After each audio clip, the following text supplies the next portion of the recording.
Hello and welcome, heroes, to the Crit Academy. I am your host, Justin. And I'm your guest, Matthew. Shit. No, he did it right. He was right. Yeah, you did it right. I did it wrong. Go ahead. Sorry, habit. I'm your guest, Matthew. I'm your co-host, Ian. I'm your co-host, Brandon. This podcast was created to provide you, our heroes, with new and reusable material for both players and DMs. We hope to inspire you with creative content that you can bring with you on your next adventure. Want to try that again? We hope to inspire you with creative content that you can bring with you on your next adventure. Don't worry, he does that all the time. Our show may not be suitable for young children, but neither is our D&D games. Paid ad. I guess that is italicized. I do that. My bad. Every episode we started doing it, I go, pay dad. My bad. Totally my bad, bros. Thanks for joining us today. Yes, I know my own goddamn show. Don't be cutting me off, dickwad. Thanks for joining us today here at Crit Academy Studios, where everything's made up and your rolls don't matter. Yep, your rolls are like blank. Yep, that's right. Your rolls like a gunslinger without bullets. There. So funny. This is my goddamn show. It's not finished. That's like the last thing I fill in because it always goes off whatever the show note It's so funny. topic It's is. one of the first things. Whatever. Except that he's supposed to say that line. Yep, that's right. Your rolls are like a gunslinger without ammo. What do you call a gunslinger without ammo, Brandon? A slingshot? No, a fighter. Oh. Because it's a fighter archetype, but it's... God, man. Thank you for laughing, by the way, Matt. I appreciate that. Part of Tater's text getting cut off. What? Oh, I'm sorry. Did I cut you off there, Tater? Is it something I did? I think it's just this programming stupid. I now regun hat on from some of the... How much have you been drinking? There you go. Is that better? Yes. Yeah. I now recognize him with his facials. You like facials? What? With his hat on from some of the pictures. Oh, yeah, from our home games and stuff. Yes. Yep. We'll get into introducing you in a This is second. why I love the show. Your mom, 80 ounces. What? Oh, 80 ounces. That's how much she's drank. Oh, okay. How many 80 ounces or are 8 ounces? 8 ounces is a cup. 8 ounces a cup? How much is a pint? I don't know. So I drank 10 cups. Anyway. Anyways, back on topic, which I got a really great show for you today. As you heard, we got a special guest. Our buddy Matt has joined us. Say hi, Matt. Hello, everyone. Before we get into our show, we like to start it off on a hot topic, and we like to start off on a high. I don't know where hot topic came from. That's never been the line. We like to start the show off on a high note, and we do that by giving away fat loots, compliments of our sponsors. Fuck. Matt, who's our winner today? Our winner is... Wait. So the Goblin Stone sponsor. It says Goblin Stone sponsor. I guess I should, yeah. The show notes go in order. They start at the top and go down. Jersey Boys. Jersey Boys. I need a little ding-a-ling-a-ding-ding-dong-ding-dong. Don't confuse banjos. What's wrong with banjos? Is it not a banjo? It's a banjo, right? No. No. What is it? Love you say that as if you know. Do you know what it is? I hear a guitar and a fiddle. How can you... That sounds like a banjo to me. Whatever. I don't give a fuck. It's a fiddle. The banjo sounds I've way heard- different. I've heard banjos, and that is not a banjo. That's two distinctly different sounds. Fiddle. Bum, bum, bum, bum, bum, bum. That's a banjo. That fiddle sounds Celtic. A banjo sounds redneck. Got it. Congratulations, Jersey Boise. If you enjoy the adventure, please head on over to Goblinstone and leave them a review. Let them know what you like. Let them know what you... head on over to Goblinstone and leave them a review. Although banjos are fun to play. Yeah, I laugh when I see a hillbilly playing them. I keep wanting to do the Chinese ding ding ding ding ding ding, but that's certainly not a banjo. No. My friend Ryan showed me how to play one. They're fun. So we got a really great show for you guys today. Our Let's Talk About Blank segment is in regards to a mechanics question and regarding Stone's endurance. Our main topic today is our class analysis on Matt Mercer's Gunslinger Fighter Archetype. I'm really excited to talk about this. I know I've been saying I was going to do all the Matt Mercer stuff a long time ago. We finally got around to it, so that's fantastic. And of course, we have our main topic today, our unearthed tips and tricks, where we bring you new and reusable material for you to bring with you on your next adventure. But before all that, we spend a few minutes talking about what's going on in our realms. Matt, what's going on in your realm? Well, I resume classes at my community college. I'm taking a math class and 2 photography classes. Nice. For those who don't know, I am a student photographer. Which is everybody that's listening. That's really cool. That's offensive. So what side is my side? What's my good side? That one. From behind. It's that one because it's got more light. Oh, thank you. I do radiate golden rays of sunshine, don't I? Then why is it that when you look at me, you look like Satan? It's because it's dark. I want to learn the banjo. Apparently, our buddy Tate's got some options. So that's really exciting. You're a photography. Are you a photography major?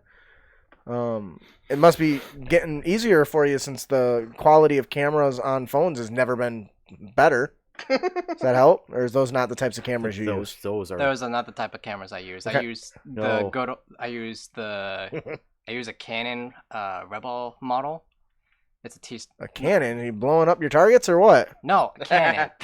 Well, I'll put it this way. It'll make it easier. This is a rowboat. The cannon is a battleship. No, cannons are on battleships. You're no, confused. oh my The God. brand's Canon. You never brand heard is of this called brand Canon. before? Oh, it's a brand. It's Yes. the primary brand. It's Like a very raisins? popular one. Oh, okay. That and So you use a big fancy. Nikon. yeah. You use Yeah. a very big fancy camera, right? You got all the big flashers and everything flashing Yeah, digital everybody. cameras nowadays DSLR, are yeah. basically computer versions of cameras. Oh, that's pretty dope. Like they're really good. Well, very cool. Thanks for sharing. It's Do you my want? Sorry, that's what my sister does for a secondary profession. What does she do for a first primary profession? Because doesn't she got a different job every time I see think her? she was like a loan officer or something like that. Yeah. But Okay. no, she makes good money off of being a photographer. Now you turn and say, Ian or Brandon or Justin, what's going on in your realm? Ian, what's going on with you?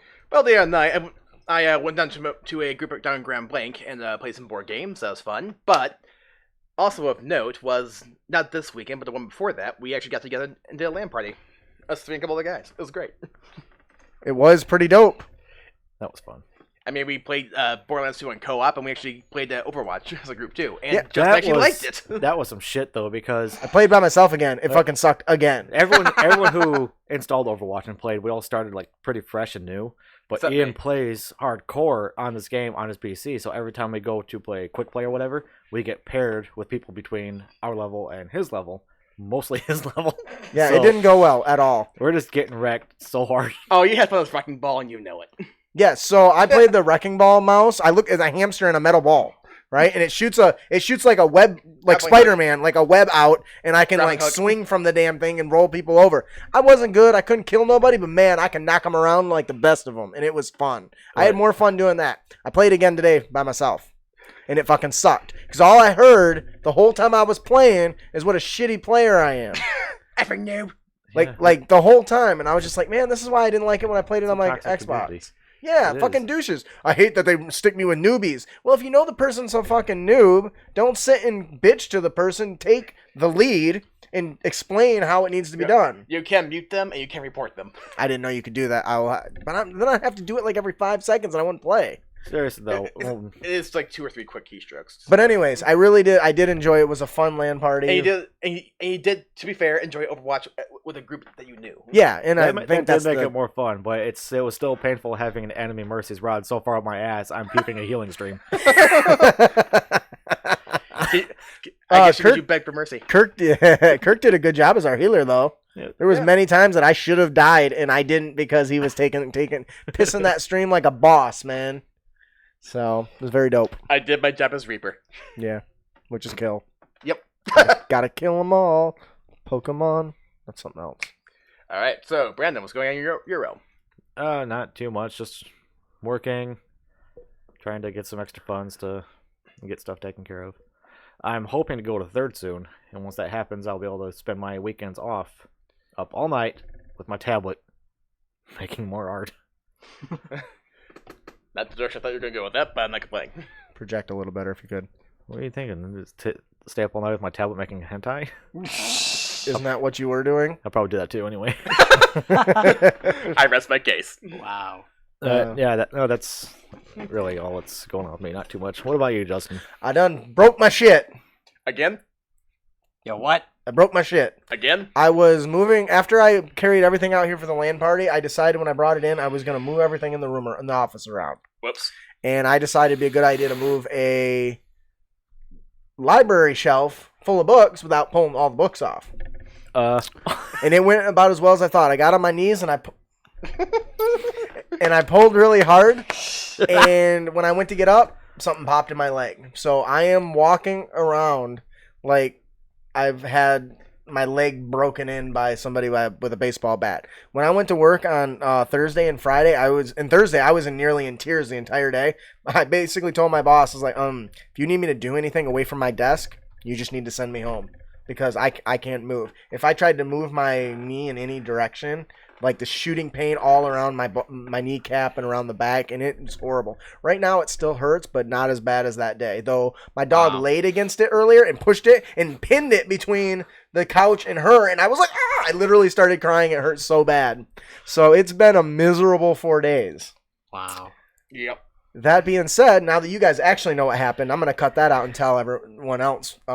So I actually had a lot of fun yesterday. I drove all the way down to Garden City to hang out with Inter-Party Conflict. Oh, yeah, I saw pictures on that. We're working on a very special project that I'm super excited for.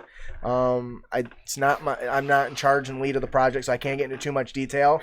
But I am excited about it, and it is really going to be an awesome extension onto our podcast collection. So I'll look forward to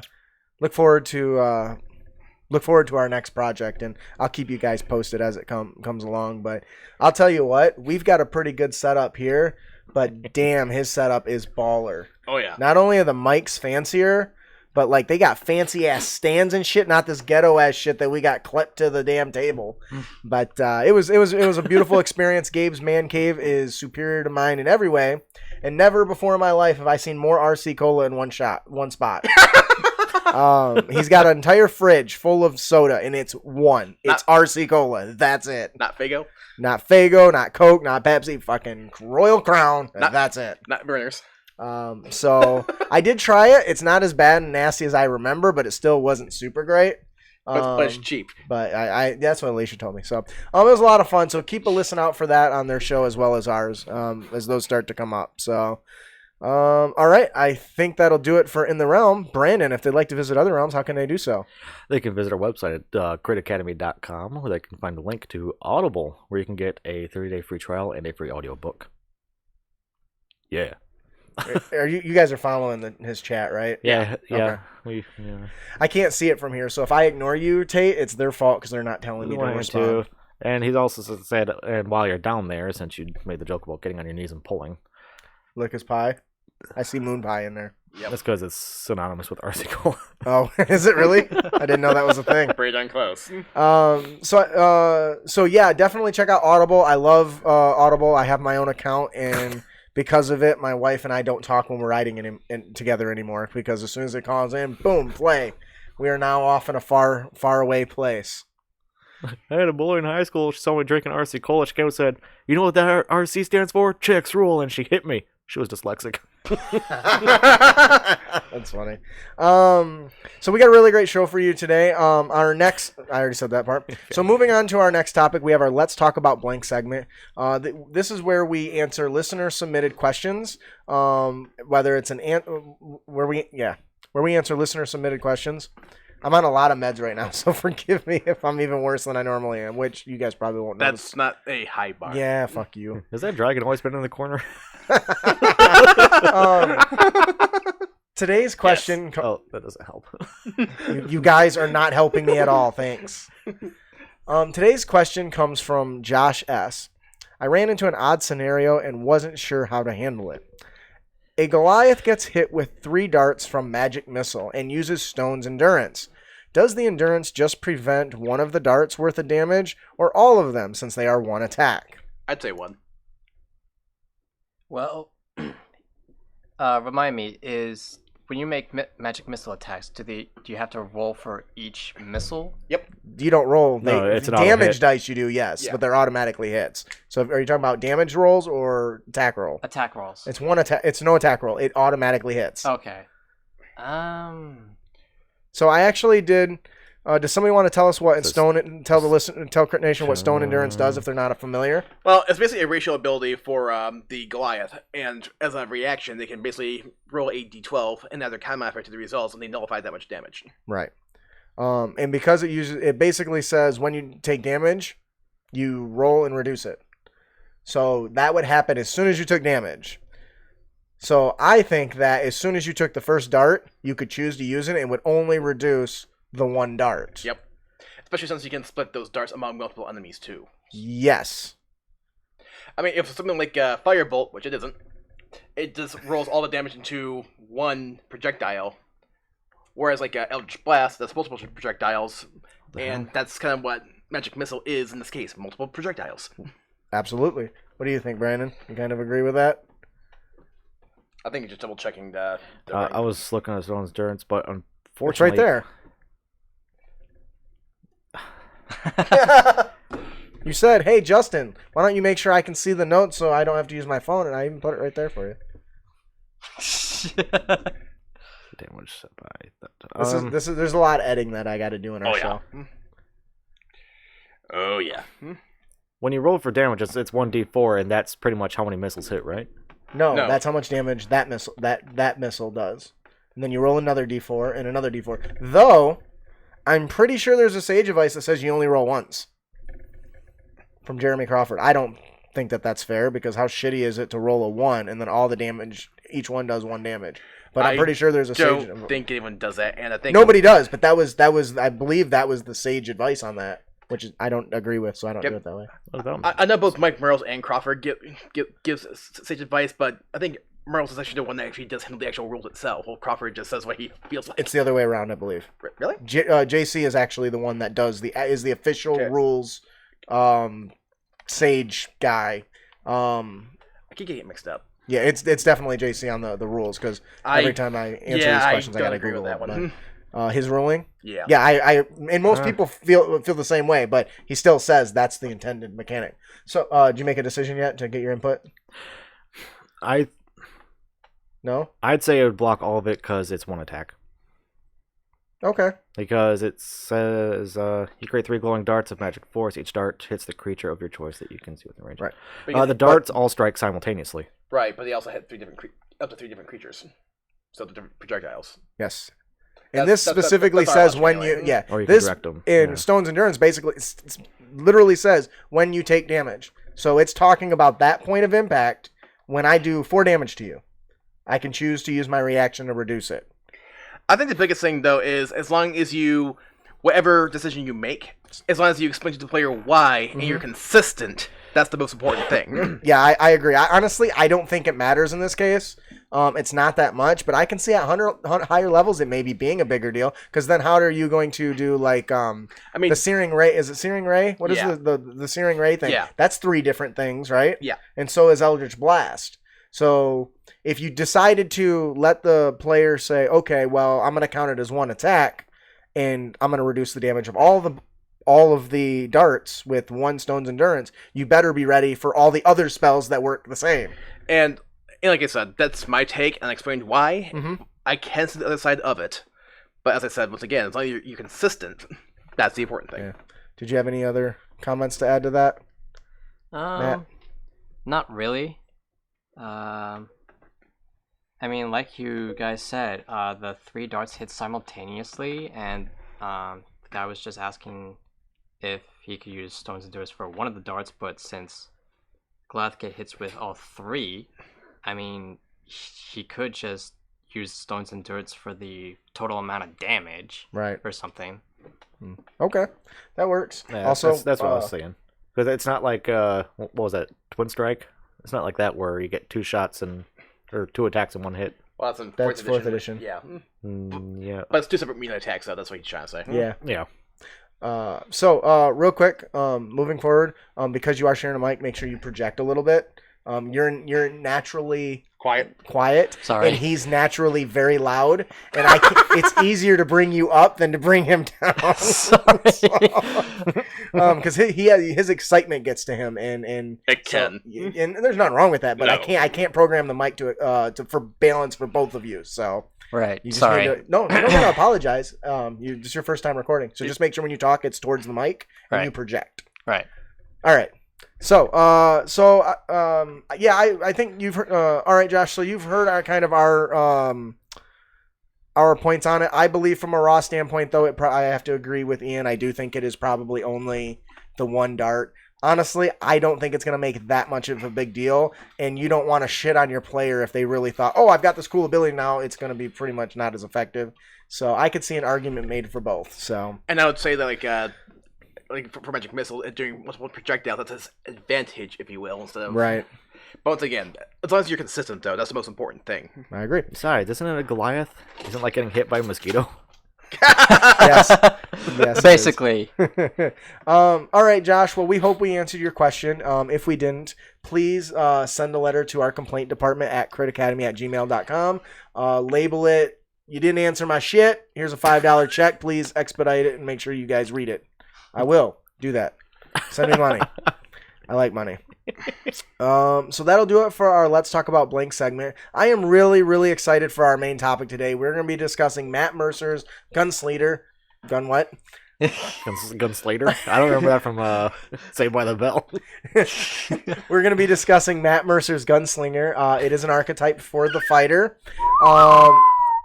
It is a pay what you want, so you can pick it up at no cost to yourself. If you do pick it up and you really enjoy it, I do highly encourage you to go back and donate, because designing something like this takes a lot of work, a lot of effort, and a lot of time. And I am a true believer that somebody should be compensated for their time. So if you get a lot of worth out of it, please go back and consider doing that. There is a link to our link to the product on in our show notes, or you can go to our website and click on the link through the DMs Guild and find it there, or go right to DMs Guild and type it in as well. So Although I am 95% sure you just ordered the Gunslinger from Pathfinder. I think that's originally where their game started. If I'm not Yes. mis- Yeah. Oh, and if you don't know, Matt is our resident expert on Critical Role, because I'm only like episode 17 or something, He's and caught up. I've been there forever. I'm practically caught up on both campaigns. Yeah, so He's caught that's up. why he is joining us today. Not because I just wanted to bring a rando in, but and he's a friend, so that kind of gave him an in. I just said Gunslater. I can only that. I keep thinking of Slater bringing a gun to school. Fucking dressed as a cowboy. What's up, preppy? That's what you get for making fun of my muscles. That's not funny. So you might be asking yourself, so Brandon, exactly what exactly is a gunslinger? A gunslinger is a person who can take a gun and throw it at people. He's not wrong. Fucking metal throwers is all a gun is. A firearm is a metal thrower. Oh, Give us a sexy voice. Brandon, can you tell us what a gunslinger is? some weapon master. Actually, can I take this one? Oh, sure. Have at it. He can't seem to fucking do it. Fuck you. Alright. You don't tell me to fuck. Yeah. Hey, Ian. Can you tell us, Ian, for our listeners, what is a gunslinger? Some weapon masters couldn't stop with the innovation of the crossbow. Experimentation with alchemic components and rare metals have unlocked the secrets of controlled explosive force. The few who have survived these trials of ingenuity may become the first to create and deftly wield the first firearms. Powerful yet dangerous ranged weapons. However, not to be a perfect science. Nope, try again. However, not being a perfect science, firearms carry the inherent instability that can occasionally leave the user without a functional means of attack, because it kind of explodes on you every now and then. Just saying. Shit happens. But when fully functional, the wielder of these weapons can become a distant force of death on the battlefield. Pan shot. Pan shot. I am so glad I showed you that video. Pan shot. Iron Shot. So What was that called? Is that on Netflix? Yeah. What's it called? The Battle of Buster Scruggs. Battle of Buster Scruggs. It's 6 shorts, so. And that's the second one. Send that in a message. I gotta watch that now that I have Netflix again. So this obviously is a wielder of firearms. Now, by normal rules for Forgotten Realms, there are no firearms. Although to be fair, there are firearm rules in the DMG. There are, and they're optional. Yep. And this archetype that Matt Mercer has designed actually does replace a lot of those. Yeah. So it's not even the same. And I think that might be a balance issue. I'm not sure, or a balance thing he ran into, and that's why he changed it. But yeah, in the beginning of Critical Role, there have been times where he's mentioned at the beginning of each episode that he's had to tweak it a bit. For example, in the first couple of episodes, it was noted that the Gunslinger was able to what was it? He was able to crit on an 18, 19, and 20 at early levels, and they were at like levels 11 or 12 at the time. Mm-hmm. But as that became a little overpowered, right, he had to tweak that and have that perk acquired at later levels. Right.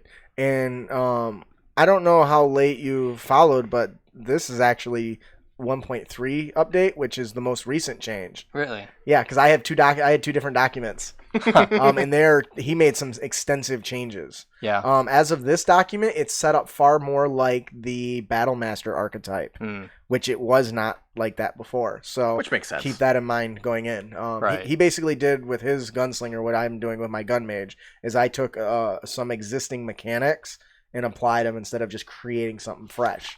But anyways. So this sounds like an awesome class. It immediately reminds me of the old Wild West, style character, carrying the howdy partner, and still because they're still learning the way the mechanics work with the firearms. There are accidents that happen and dangers that are just involved in using of black powder or the chemicals that are needed. Iron Shot. So when you first pick this archetype up, you don't get this till 3rd level. So that's actually we'll touch on that in a moment because that's actually really interesting. The firearms are a volatile technology, and because it's something new, in some cases it can sometimes be unforgiving. But he needed to develop new techniques that matched with the firearms, and he has a firearms chart of the different types of weapons, right? It includes like what did the palm pistol. Palm pistol is one. There's a regular pistol, a musket, pepper box, blunderbuss, bad news, and a hand mortar. Now, correct me if what I'm the hell's a pepper box? Pepper box is a 6 barrel type of gun. It's kind of like the revolver before the revolver. And so, because it's a firearm, there's something unique about firearms. They fire ammo, which means they need to be reloaded. Yeah. Now, that is a mechanic that applies to some crossbows, or applies to crossbows, but he did something very different with the way the reloading happens in this one, if I'm not mistaken. It's not just requiring a reload function, but you can actually spend some other points at higher levels reload quicker. Which ends up meaning you can unload rounds quicker and not have as much downtime. But we talked about the volatility of these this product, right? Mm-hmm. Which comes in the form of misfires, correct? Yes. Do you want to tell us a little bit about misfires there, Matt? Misfire, it happens whenever you make an attack roll with a firearm, and the dice roll is equal to or lower than the weapon's misfire score. The weapon misfires. So each weapon has its own score, is that correct? Yes. Let's see. Here we are.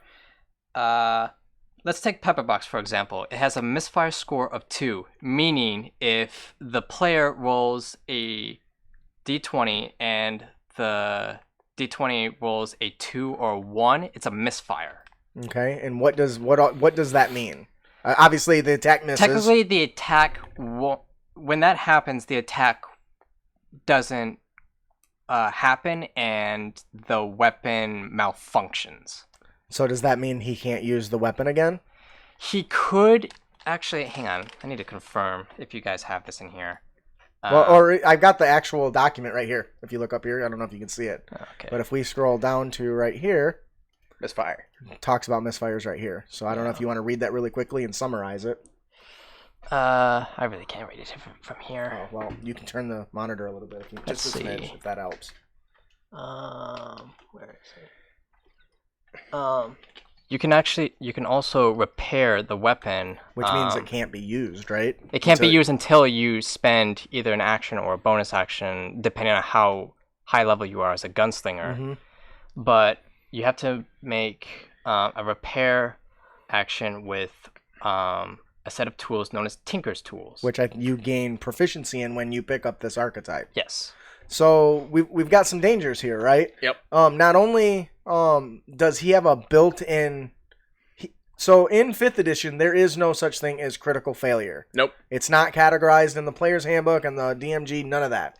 This is a built-in critical failure mechanic. Yep. Pretty much. Now, I did notice that some of the weapons have lower misfire rates than others. Yep. Yeah. Like you mentioned, the pepper box has a 2, but the palm pistol and the regular pistol are only misfire 1. So you can the smaller It's because weapons are less risk. I think it's because they're not as complicated. Which makes sense, right? And the ones that do more damage do have the higher misfire chance too. Yes. Yes. So For example, it's a balancing especially mechanic. More powder, more boom. especially with Bad News and Hand Mortar. Bad News is a monster, from my opinion, because I've seen it in action on Critical Role. It is basically a sniper rifle. Yeah, it's damage dice 2d12. Yes. That's insane. Yep. And Its range is 200 to 800. to note for listeners, you can't purchase Bad News or the Hand Mortar. You actually have to craft these weapons in order to obtain them. And that was one thing that I thought was really super awesome because most items in the player's handbook, if not all, I think can be purchased from a vendor of sorts. Yes. By incorporating 2 additional weapons that can only be crafted, it forces the player of that archetype to invest in roleplay, Yes. which is fantastic. And I'm always a big fan of that. So. Which led to the Cast of Critical Role's conversion from Pathfinder to Dungeons and Dragons because they want more role-playing action Right. in their campaign. And Pathfinder is very mechanics heavy. Yes. Oh yeah. So, For better or worse. so yeah, so that basically kind of gives you an overview of the special properties that come with introducing firearms. Now, keep in mind, firearms aren't made for every single game. We were just talking to one of our patrons at our Patron Pals about how while he doesn't exclude it, he's not as comfortable with having firearms in his game because that's too much steampunk for him in some cases. Though he doesn't exclude the idea. Although I do point out that the earliest firearms were available during the 1200s Okay, yeah, but this isn't In China. history. in China. But this isn't history. I This know. is a fantasy world. I'm just saying, given the general level of tech that people give in fantasy games, Yeah. it's not out of the realm of possibility. Anyways, so now on to our in-depth look at the actual the build kind of behind it. One other side note, one additional side note is ammunition. In this archetype, it specifically calls out that ammunition is nearly impossible to purchase and pretty much must be crafted with, with materials that are gathered. So once again, he's got mechanics built that are pushing the role play. Would you agree with that, Brandon? Yes. Yeah. Okay. So I have a question for you guys. You picked this up at 3rd level. Mhm. Yep. What is the fighter doing until then? Probably using a bow and arrow or a crossbow. Pretty much. Interesting. I would imagine that he's using the gun that he has and can't use as a blunt object until he can use it. Or Except for he's not proficiency with it. He Or- doesn't have proficiency yet. or at level 2, he basically becomes a musketeer. Hmm. Can fence and use a gun. Ooh, I Oh. like that. The blast and nene. I like that. No. No. No. No. I knew that.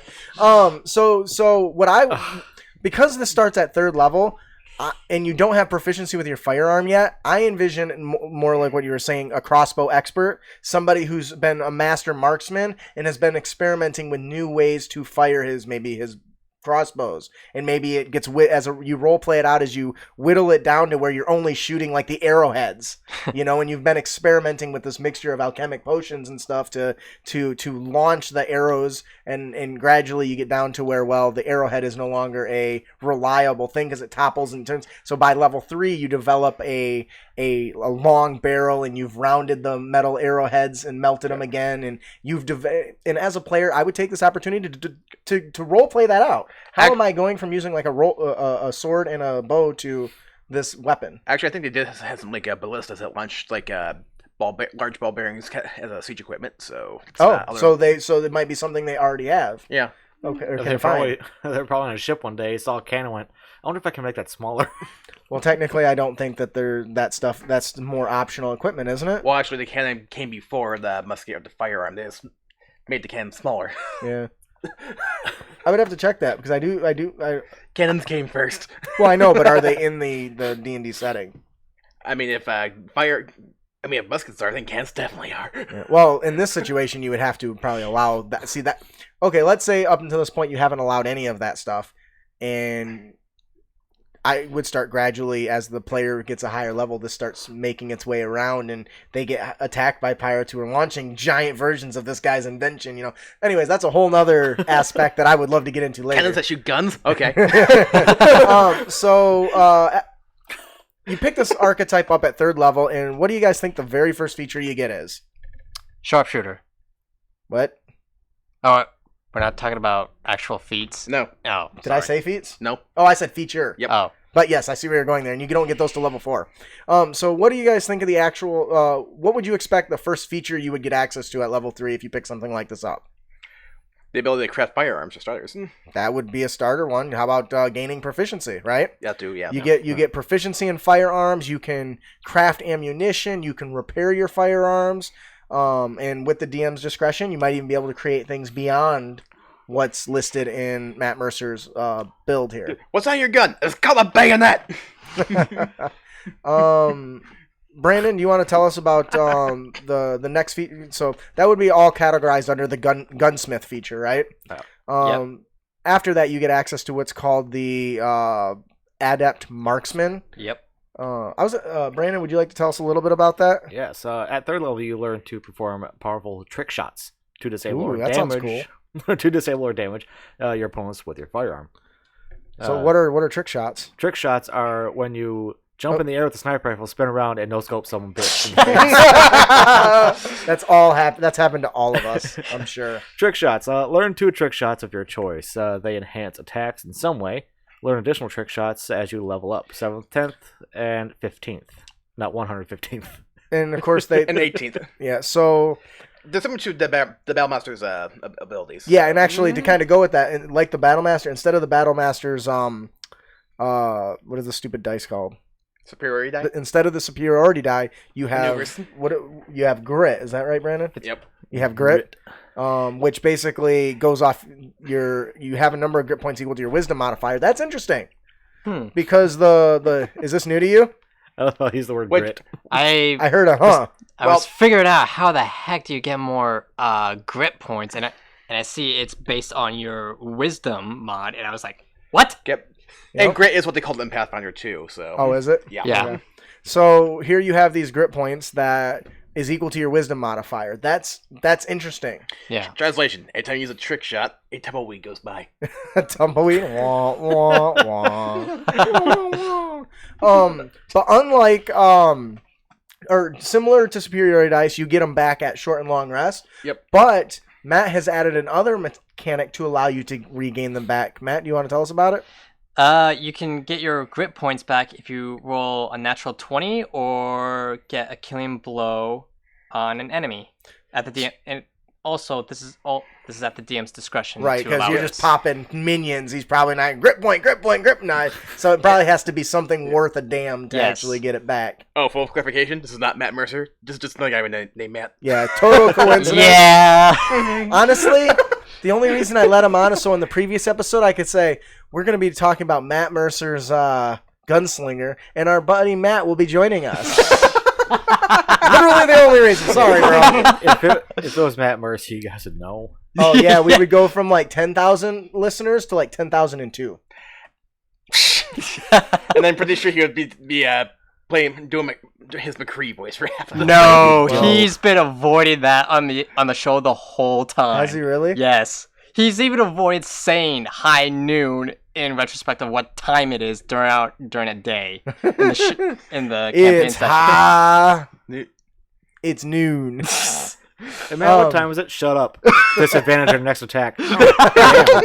Well, he wouldn't go that far. All right, so this is really cool because not only did he add a critical failure mechanic, but he found a way to offset that where it's not necessarily increasing damage output, but still benefits the player. So now he's created a balance between his misfires and his crits. Yes. So that, to me, once again, that's a really cool feature. The odd thing about that would set people off when you watch Critical Role and you see the Gunslinger in action, the one thing that's going to set you off is that the Gunslinger player keeps rolling natural 20s throughout the whole first campaign, which has driven Matt Mercer a bit insane because Taliesin, the player of the Gunslinger, kept rolling natural 20s throughout the campaign. Which because he can get those features back, makes it more capable than it statistically should be, right? Yes. Did he really name one of his trick shots Deadeye?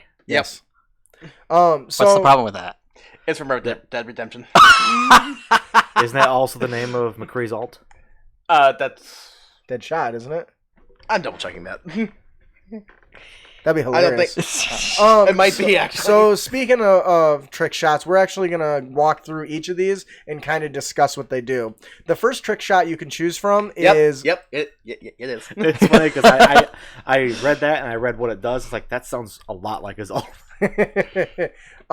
So the first one you'll get access, or one of the first ones you can choose is the bullying shot. Yeah. You can use the powerful blast and thundering sound of your firearm to shake the resolve of a creature, and they make a charisma intimidation.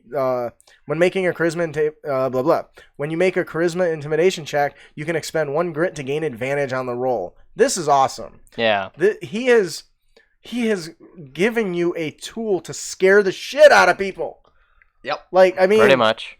that's all it is. It's like the old cowboy, shooting into the air. You know, that's what's his name? This big redded beard. God damn, what is that character? Yosemite Sam. Wow. Yes, like Yosemite Sam. Woo! You know, he made that a feature. Or that Texan from The Simpsons. That is solely a role play thing. That's awesome because it's not a mechanical in combat thing you would probably use. Yeah. I don't think. I mean, you could, I guess, but most people wouldn't. That to me, once again, shows how much Matt cares about balance between combat and role play. Because that's one more feature that's not. I mean, it's called bullying shot, but it's not really there to hurt anybody. Yeah. It's there to scare them away, so you don't have to actually shoot them. I think that's fantastic. What do you guys think about that? Anyone who's shot a firearm, even with earplugs in, It's loud. it's loud, and they know Yeah.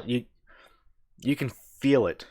That sound travels through your arms and into your head, and you're like, fuck, every single time. Like, When I fired multiple rounds a few times without ear protection when you're hunting, and your ears start ringing afterwards. Yeah. I went to Fort Macon and I got to watch the musket firing, and I was probably 100 feet away, and my ears were ringing when it was done. So And yeah, same thing. terrifying. Same thing you go to Fort Mackinac too. What do you think about this, Matt? I don't think it's something that I would use at all as a trick shot for me. Why not? I don't know. It's just, I guess it's because of how it's named. Like, it's a bullying shot, and I actually created a gunslinger on D&D Beyond, and if I had to roleplay, if I actually played the character, he wouldn't use bullying shot because he's not a bully. Yeah, but that would be unique to your character, right? Yeah. But I can totally see that. I'm surprised he didn't name it like Intimidating Shot, making fun of Intimidating Shout. From D&D or from World of Warcraft. World of Warcraft. All right, Matt, would you like to tell us about the next? Actually, which one's your favorite? We'll make sure you get that one. All right. Do you have a favorite shot? No. Okay, take the next Let's one. see. Yeah, I'm gonna choose the Forceful Shot. Okay, well, there's a lot, and there's more than us. So, Matt, would you like to take the next one? Sure. The next one is called the Dazing Shot. When you make a firearm attack against a creature, you can expend 1 grit to attempt to dizzy your opponent. On a hit, the creature suffers normal damage and must make a Constitution saving throw or suffer disadvantage on attacks until the end of their next turn. So I'm gonna ask I'm big into roleplay. I'm gonna ask you a roleplay question. How do you explain dizzying somebody by shooting them? Bang shot. I don't get it. Do you mean that as a joke you or do. actually? What'd you say? Pan Hand shot. shot. I showed you the clip. Yeah, I don't remember. A guy comes running out from behind the bank wearing pans all over his body. Oh, I do remember. That just went right over my house. Like, what the hell are you talking about? So aside from that, how do you guys envision this working? Because I actually found I love this feature, but I find that to me it doesn't fit the theme. You aim just well enough to have it like glance off the side of a head or a helmet, but not have it be like a solid dead-on And besides, these aren't conical bullets in D&D. These are like the ball bearings. Okay, so like you're hitting somebody in the head with it and knocking them dizzy? Yeah. Why wouldn't that just kill them? Well, like I said, it depends on if you do like a direct shot or more of a glancing shot. Yeah, on purpose. To me, I thought reading this shouldn't be a dazing shot. This should be like a pistol whip feature. You know what I mean? That's what I thought when I read this. Now, I think this mechanic is awesome. I guess if you're maybe you're shooting at their feet. You're shooting at their feet. And they're dancing around, you know, like the old cowboys, dance, biatch, dance, you know, and they get, they spin around or something. I really had a hard time envisioning this outside of that, though. I see it differently, as in, like one way I see it is he shoots and it hits the enemy's sword, which in turn hits them back. See, that I like. Or ricochets off an object and hits them. Or hits, so it's less impact. Yeah. Or hits their arm in a specific spot where it doesn't penetrate it, but like you're wearing, but if you're wearing Kevlar and you get shot, it's still gonna knock the wind out of you. Oh yeah. You know what I just thought of? What? Shooting bean bags. Something like that. Instead of it being a traditional bullet, it's like a bag of bullets, and you hit somebody and it kind of knocks them senseless. All I could think of was Johnny Knoxville and that Claymore. Yeah, not everyone's seen that, so. Jackass. Johnny Knoxville standing in front of a riot control Claymore. They set it off on him. Oh yeah, it's full of ball bearings. It's full of rubber ball bearings. Oh, they set it off. He just drops, going. Ugh!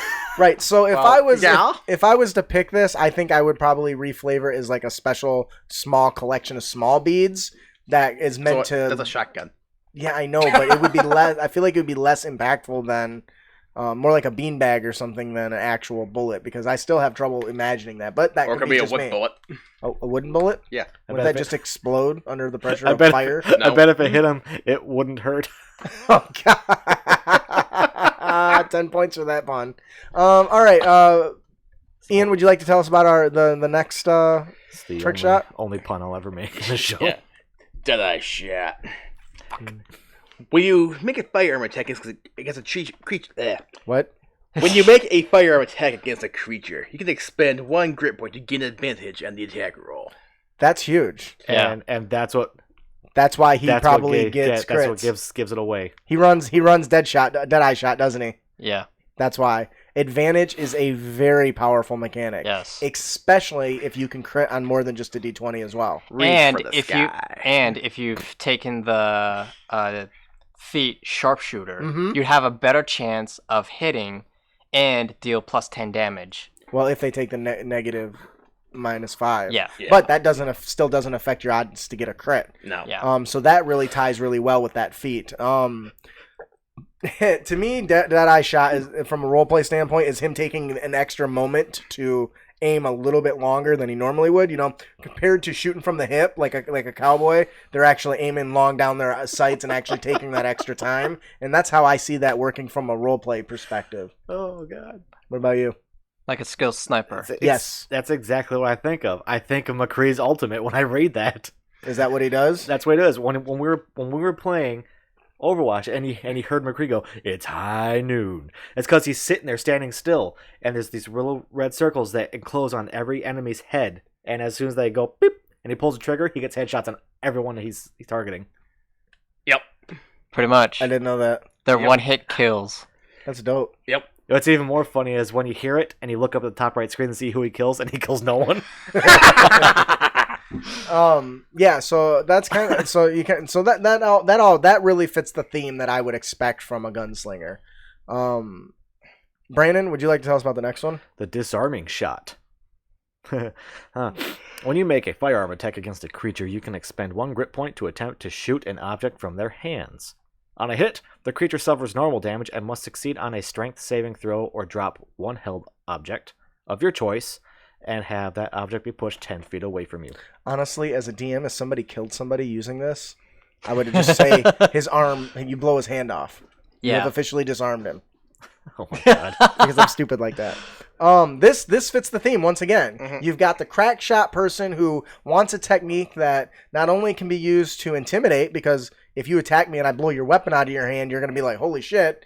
But also, it's a technique that could be used to prevent allies from dying. Right? If Ian's engaged with a giant monster with a 2-handed sword, Mhm. and I shoot the damn thing out of its hands, and Brandon runs up, grabs it, and runs away, we've used one shot to cripple an enemy. Yeah. And not pun not intended, and not shoot him and cripple him, but disarming an enemy is a very potent technique that doesn't get used that often. And I think that by including it as a feature that they can do, you're encouraging more of the less about power and more about utility, because this is undoubtedly a utility skill. It can be used in combat as a offensive ability, but for the most part, if you're using this, your goal is to weaken the enemy, not necessarily try to kill him outright, or weaken him before you take him out. This one's pretty self-explanatory. Do you guys have any comments on this? Nah, not No. really. It's pretty I mean, it's straightforward. straightforward. It's a pretty useful trick shot. Yeah, Yep. for sure. And I think there's plenty of other trick shots we can live, but do you want to move on to the next topic? Right. Yep. Yep. Matt, would you like to tell us about the next one? Forceful Shot. This is a funny one because there's a story behind it. When you make a firearm attack against a creature, you can expend 1 grip point to attempt to trip them up and force them back. On a hit, the creature suffers normal damage and must succeed a strength saving throw or be pushed 15 feet away from you. Now, here's my funny story of a scenario. So, the party is on a ship. They get boarded by pirates. A pirate is on one of those boarding planks. Gunslinger makes a forceful shot, and the pirate fails its saving throw. He's pushed into the water as a result. That's awesome. He just eliminated a pirate as a threat without killing him. That's dope. Well, you don't know. Did he? He could have drowned. He could have drowned. He could have gotten eaten by a sea monster or a shark. So I wouldn't say he did it without him killing him, but Yeah. yes, this is an extended range shove action. Yeah. I think the only other technique I can think of that does something similar is agonizing blast, right? Well, any thunder of the attacks. Forceful Blast. Eldritch Blast, yeah. Oh yeah, agonizing increases the damage. You're right, forceful blast.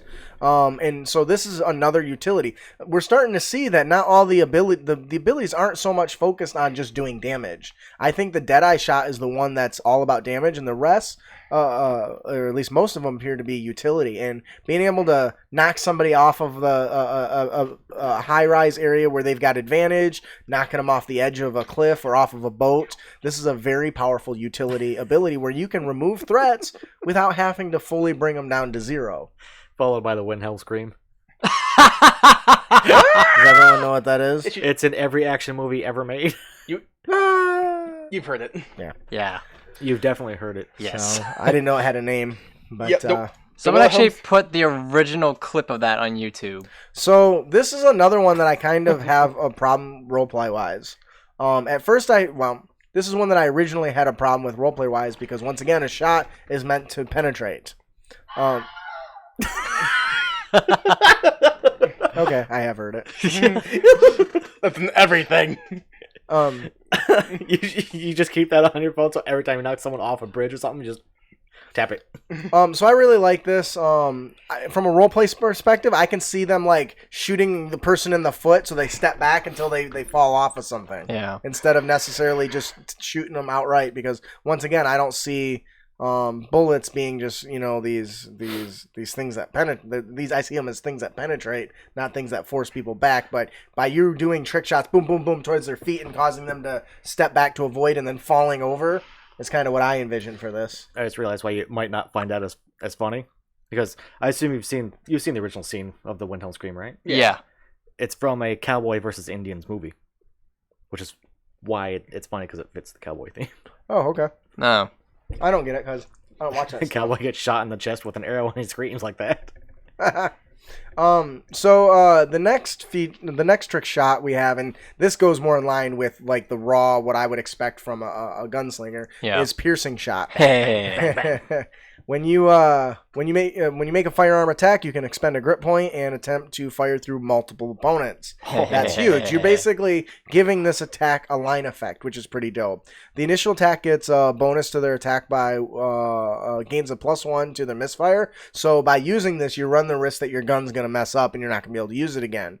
But you might also hit multiple targets. So if you can hit them all with one shot, you don't need to have to pull it out again, So Right. and on a hit, the creature also suffers the normal damage, and you make the next attack roll with disadvantage against every creature in line behind the target. So this is kind of interesting because it increases your misfire rate, which is a danger, but also imposes disadvantage in every other attack. So that's a good balancing mechanic. I think he's got the balance pretty good, but it also mentions that only the initial attack can misfire.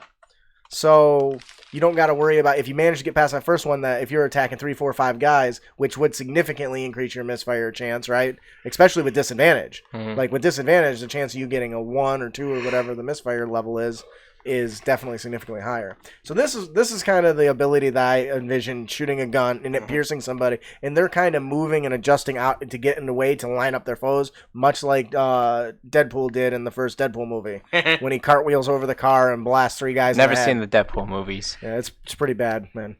I mean, it's all amazing movie, but it's pretty gory. Probably not your jams. No. And that's what I can do with 12 bullets. Like he's counting as he's running out of bullets the whole time. Yep. He's like, "You guys are gonna have to share."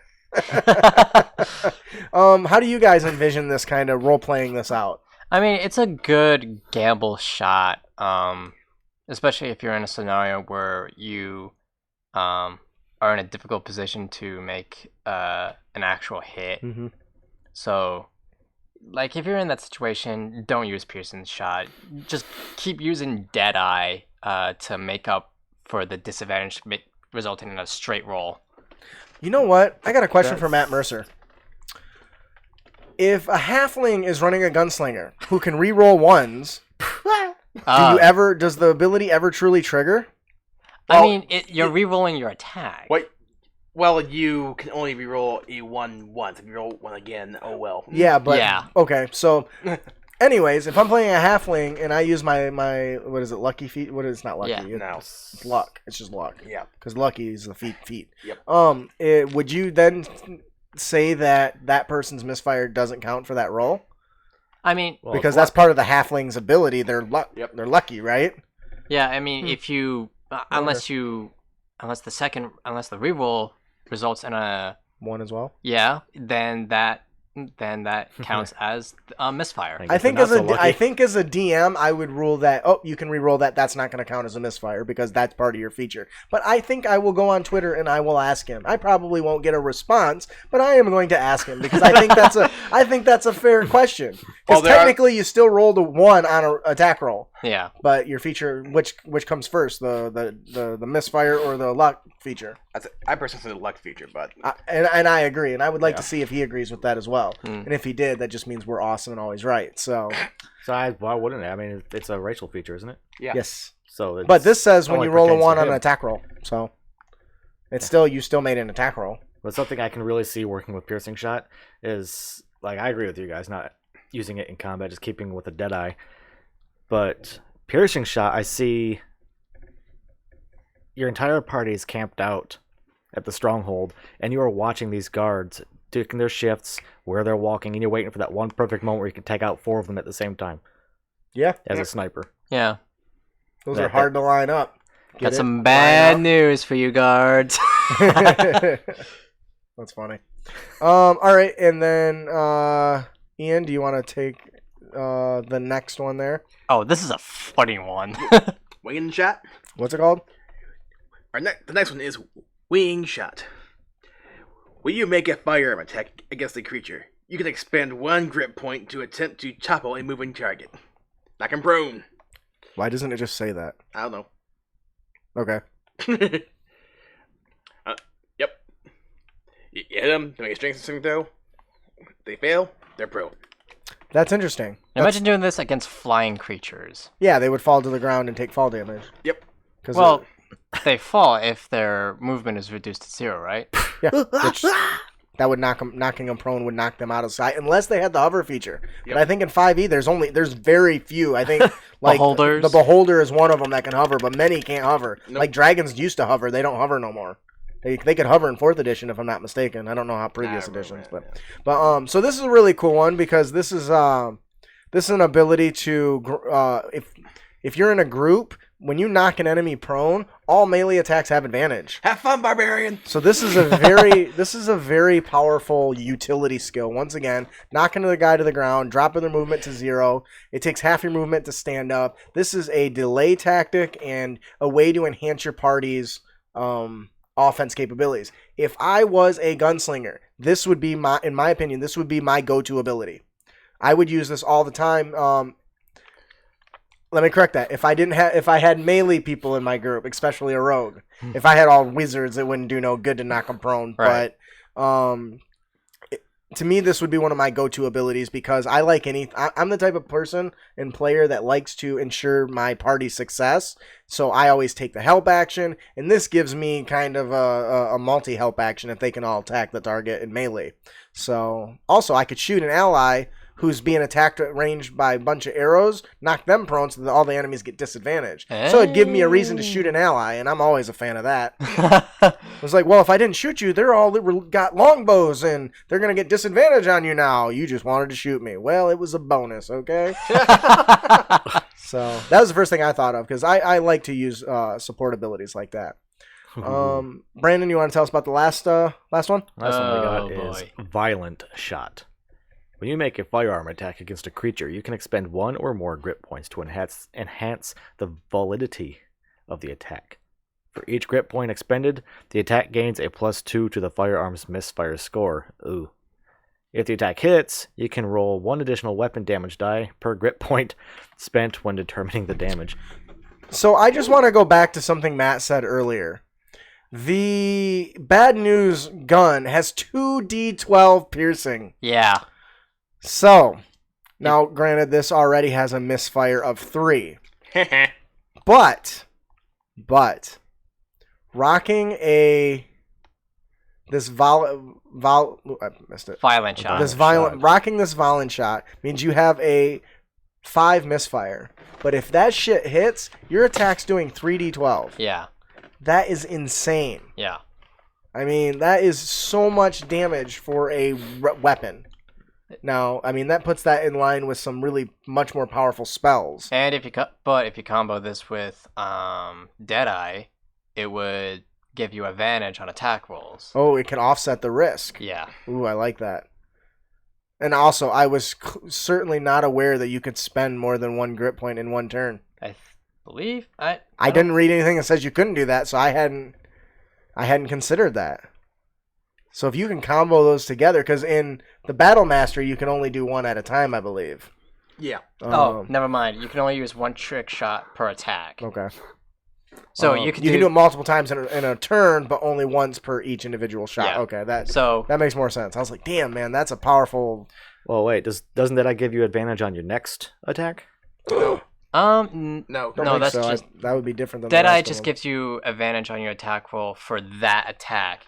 You'd have to use Deadeye for that one attack, and if you want to use Violent Shot, you can go ahead and use that on your second attack. Second one, or a third one. Yep. So this is a raw power, increase your chance, which is great because if you're rolling a high crit range, they do get increased crit range, right? If I'm not mistaken, is that one of the features? Emerging critical upon reaching 18th level, you can get. We'll talk about that in a little bit in a second. So at higher levels, when you can get a higher crit range, this is even better because you're gonna double all damage dice, including your violent shot dice. So that's pretty dope. Overall, what are your guys' thoughts on the trick shots? Is there anything you think is missing? Anything that stood out you really liked? I think it just adds versatility to the character that is always nice to have. Yeah, and that's one of the reasons why I like the Battle Master, and this gives me basically a nice ranged one with some really awesome flavor. You can still use a Battle Master stuff at range. But there's a lot of those that do require a melee ability. Some of them just say weapon, but some of them specifically call out melee. But you still have plenty of options. Oh, yeah, I'm not disputing that at all. I would have added something like Lucky Shot that would increase the range of one of your weapons. There's a feat for that. Literally called Sharpshooter. Well, that doesn't actually increase your range. It just throws out the disadvantage for long range. Yeah, you're right. You are absolutely correct. I'm thinking of Spell Sniper. Yeah. Which doubles spell range. I agree then. I agree 100% with you. That would be really nice if you wanted to go for the more snipery build where you can hit long range, kind of like Eldritch Blasters. You know, they get that increased ridiculous range, sniping blaster bullet spell. So I think that would have been cool. So Matt, if you're listening, if you want to add another trick shot, something that increases range would be fantastic. But it is worth noting that the weapons themselves have different ranges. So maybe it's as simple as changing to a different range. Like a palm pistol has a 40 to 160, while the bad news, while the bad news has 200 to 800. So that would right there would be your sniper rifle. Yeah. How about this one? How about this? Unload shot. Right? You get disadvantage on every attack, but you unload the entire magazine in one turn. Do they have magazines? The Pepperbox does. Pepperbox? It's because it should tell you how far you can go before you reload, right? Yeah. So okay. So that's another thing we talked about the reloading. The different guns have different reload levels, right? Yeah. The Pepperbox, as Ian has pointed out, has reload 6, so he can get 6 shots off before reloading. Yep. If you're running the Blunderbuss, you get 1. So that once again, there's another nice balancing mechanic. Mm-hmm. Yeah, based on the range of the Blunderbuss, I think that's actually a shotgun or something. I would agree. Yeah, 15 to 60. Yeah, definitely. But it does 2d8 piercing, which is pretty nice. So, I feel like the crafted ones are levels of like high level magic items, in my opinion, or decent level magic items. Yeah. So, all right. So that'll do it for the trick shots. So now we'll move into discussing some of the other features you get as you make your way through the Gunslinger. Man, I can't get the stupid "it's high noon" out of my head. Bastards. Matt, would you like to tell us about Quick Draw? Quick Draw. When you reach 7th level, you can add your proficiency bonus to your initiative. You can also stow a firearm, then draw another firearm as a single object interaction on your turn. What do you guys think about this? I'm not complaining. You can also stow a firearm. You can normally only stow or draw one weapon. No, you can't dual wield pistols? No. Because you need a free hand to reload. Well, you can dual You can dual wield them, but he makes a point. You can't reload while your hands are full. But nothing says you can't drop and draw another one. And I think that's where Quick Draw shines. Because if you got 2 single shots, you pull them, boom, boom, drop them, draw 2 more like what's her face in Trigun? Yeah, the Trigun character. And Reaper. Reaper does the exact same thing. Is it Meryl? Meryl, yeah. She draws the guns, pow, pow. They're one shot. She drops them. She draws more. Actually, they're 2-shot derringers. What the fuck ever? You know where I'm going, goddammit. So that's actually, at that point, I think that's where Quick Draw really shines. Because at 7th level, there's no reason why you couldn't have made several of these palm pistols, right? How many shots did the palm pistol have? Only 1, right? Yep. Which isn't very useful unless you want to go Assassin's Creed with it. Right, but if you're dual wielding, the dual wielding rules says you can wield 2 light weapons. These aren't classified. Yes, it is. The palm pistol is light, so you can draw 2 light weapons. You can fire one, get the damage of the dice plus your modifier. The offhand one does not get the modifier. That's the weakness in dual wielding. Right. It's just the damage die. But if you can just drop them and then draw 2 more, you never have to worry about reloading. Or misfires. Fuck misfires. Just drop the gun when you're done. But then you forget it, and you gotta spend another 50 gold to get new ones. Hold up. Gotcha in your guns. If the rules. Does that include the Senorita pistols? Senorita? All right, so I think that's a really cool feature. Once again, it deals with being able to draw multiple pistols at once or weapons at once, or if you fire it and then drop it and draw on another more. So, Brandon, would you like to tell us about the next feature, which is rapid repair? Rapid repair, yeah. Upon reaching 10th level, you learn how to quickly attempt to fix a jammed gun, and by this I believe they mean misfired. Yep.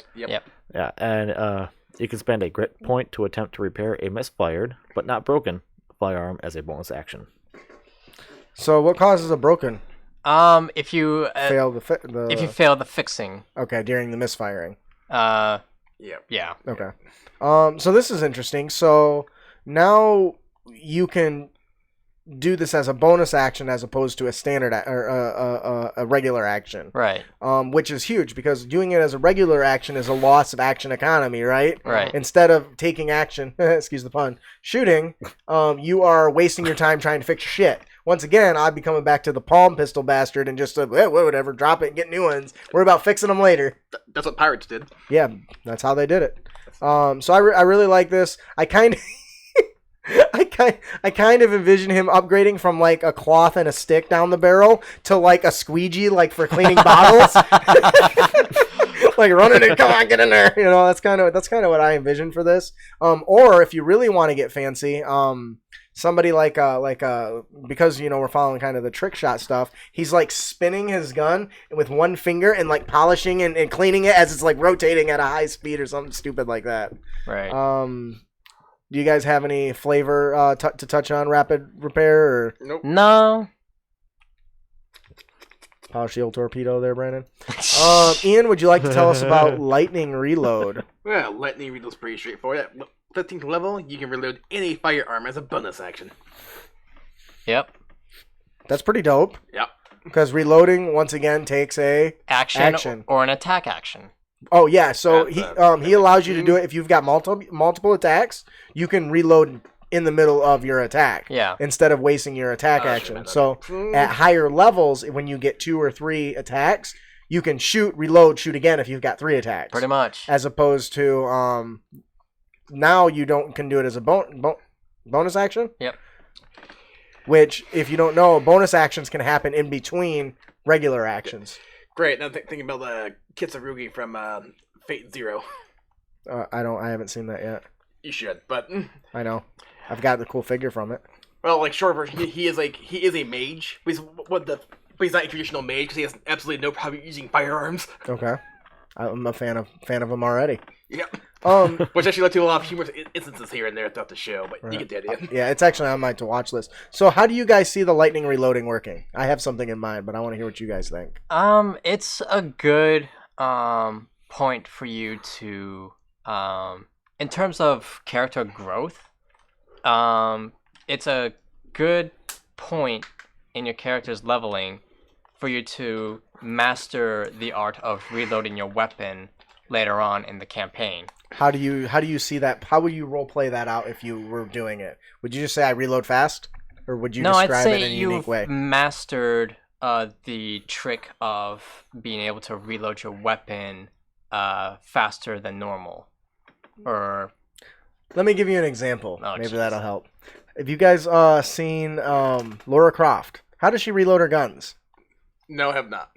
She has. You never seen Tomb Raider? No, I didn't watch. She has little attachments on her she's got these side, little things. and she drops the clips and then just smashes them into her side, and it quickly reloads. I like in Gungrave.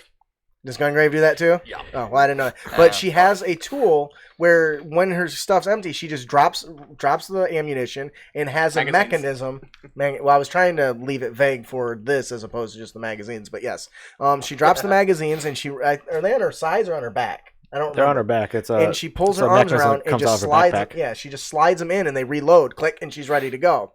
And I envision something similar depending on the type of weapon you're using. Like for pistols, you could do one of these quick flip your wrist and the things tip over and the ammunition, or Lever action. what's it called? Lever action. Lever action, where it flips up and you pop out the empties, and he like spins them in a circle and passes them through this little device where they're already pre-made, and when you flip them back up, they're already loaded and ready to go. Huh. That's how I envision that. Also, you could go I got mixed up. I was thinking breach loading. breach loading. I think. I'm checking. I was thinking kind of like Trigun too, if you really want to get fancy. In Trigun, Vash flips like 6 rounds, flips his gun, it pops open, and he just swings his gun through the air and catches the bullets into the revolver slots. And it's the dopest thing ever. So it's your job as the player. Try to add a little bit of flair to this in your own unique way, because that's really what the game's about. Take the way the mechanic works and try to figure out a way how you think it would work, because when you start getting that flair, you can really enhance your experience. Right. Yeah, we had something like that. What was it called? Battle loading, I think. It's something you can do with a shotgun, or you can do it with any gun, pretty much. But it's where, like, the magazine of the shotgun is empty, and you pull a slide back to eject the other shell, and you have the other shell in your hand. You flip it up into the ejector, and when you pull a slide forward, it loads it for you. That's dope. Oh, you mean the pump action? Yeah. With that one, anyway. But very cool. And then Matt.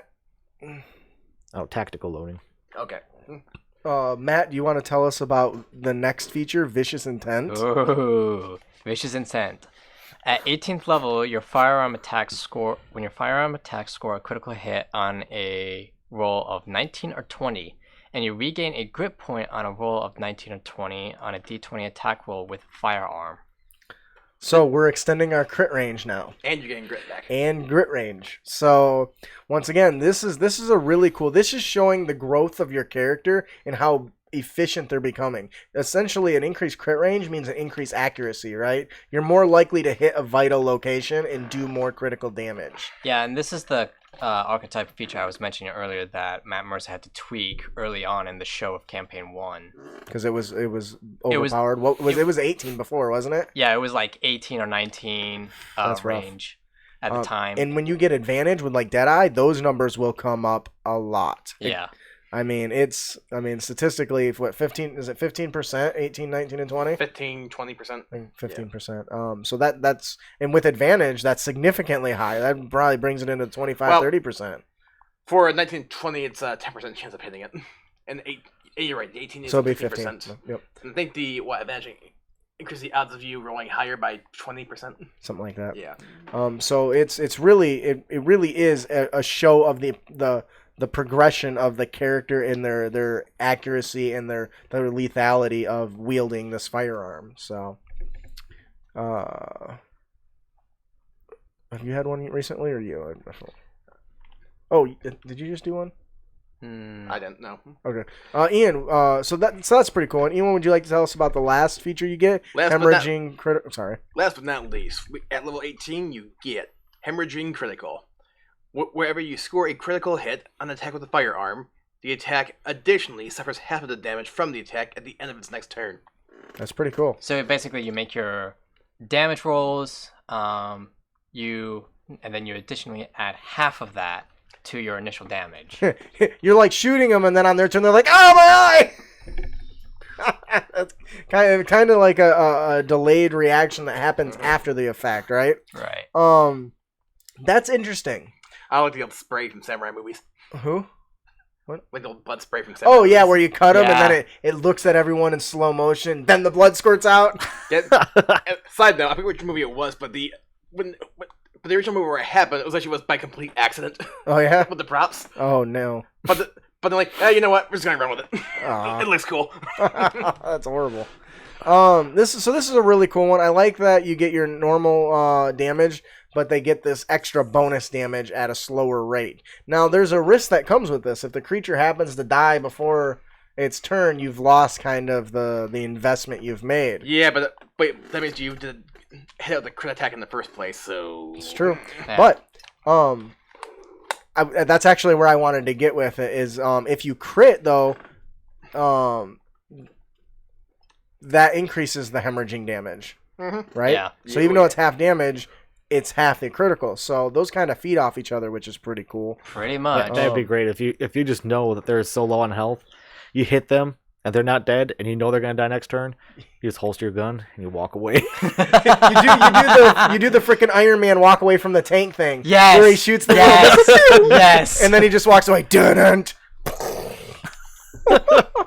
It just kills over, and then he stops. Oh shit! I forgot to loot him. You just go back. Has he lost his mind? Am I the only person that misses Iron Man's voice? In the first movie, when he goes back to that place and fights the enemies for the first time, he has a deep masked voice. Yeah. And he sounds badass. You never hear it again. Yeah, because he just told the world that he's Iron But it Man. doesn't matter. It was intimidating. It was scary. And it's gone. I'm like, oh. That was Well, funny. no, even before that, when he was fighting, what's his name? It wasn't like that. Let's It's try like they forgot. let's try to stay on topic. Whatever. It's 8:30. Is it really? Yes. Oh, fuck. Damn it. All right. Shut up, Bubba. I was trying to keep the topic earlier. Yeah. All right. Well, that'll do it. So that'll do it for the Gunslinger class today. I really enjoy this thing. I think this could be a lot of fun. Matt Mercer's clearly put a lot of work into it, and I assume a lot of play coming from all the other people who got purchased this and used it. They have a lot of input. Just like he's been updating this stuff. This is version 1.3 at the time of this recording. You can also get access to the Gunslinger on D&D Beyond. Oh, that's awesome. Is Yeah. it free? I think so. Okay. So if you want to check this out, if it sounds interesting, we have a link in our show notes, or you can go to critacademy.com and find it, or you can just head right on over to D&D Beyond. Well, I was gonna say DM's Guild, but it's where the actual paperwork is. There's a link right on our page for that. Before we move on to our fourth and final segment, we have one more prize to give away, or we have more fat loot to give away. Compliments of our sponsor, Loresmith. And now winner for this prize from Loris is Sergeant Lars 13. Sergeant Lars. Lars.